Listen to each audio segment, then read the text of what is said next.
ये तो साक्षात ठाकुर जी हैं। इनका मेरे पास होना कोई धन होने के समान थोड़ी ही है। वृंदावन तो ठाकुर जी कहीं आपसे बहुत प्रेम कर बैठे ना, तो संसार के प्रति अंतर्मुखी आपका स्वभाव बन जाए, इसकी पूरी योजना ठाकुर जी बनाएंगे। बहुत अच्छा चरित्र है गल्लू जी का, उनका मैं कल और विस्तार से थोड़े प्रसंग सुनाऊंगा।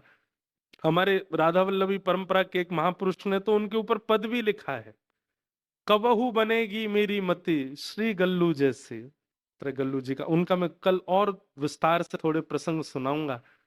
हमारे राधा वल्लभी परंपरा के एक महापुरुष ने तो उनके ऊपर पद भी लिखा है, कबहू बनेगी मेरी मति श्री गल्लू जैसी। उनकी जैसी हमारी मति। वे जब वृंदावन आकर के निवास करने लगे तो लगभग जितने राधा रमणीय गोस्वामी थे सबसे उन्होंने हाथ जोड़ करके मंगला की सेवा ठाकुर जी की ली। सुबह मंगला हम कर दिया करेंगे। सबको लगता बढ़िया है, सुबह रात्रि विलंब तो हो ही जाता था सेवा में, सुबह जल्दी उठने की व्यवस्था भी थोड़ी रहती, तो गल्लू जी मंगला करते थे। और कोई गोस्वामी अगर मंगला सेवा नहीं देते थे तो राधा रमन जी के परिसर में जाके झाड़ू लगाते, और बार बार झाड़ू लगाते लगाते लाल जी को देख के कहते, श्री जी आज मुझसे कोई अपराध बन गए हो, या हमारे सवेरे उठावे को अवसर नहीं दियो है, मंगला में अंदर आवे को अवसर नहीं दियो है, कहा अपराध बन गयो, मैं क्षमा मांग रहा हूं।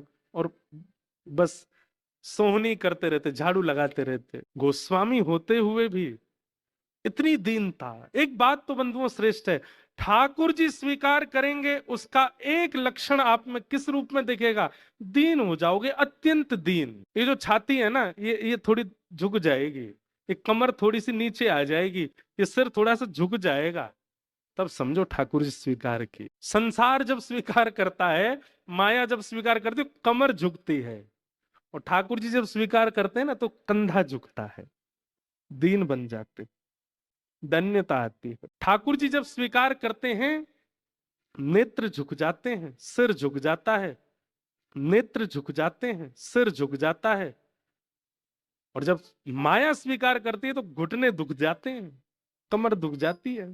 तो दीन बने अतने, उनके आज भी कई पद राधा रमणी परंपरा में गाए जाते, ऐसे श्री गल्लू जी महाराज। तो मैं ये बात क्यों बता रहा हूं कि ठाकुर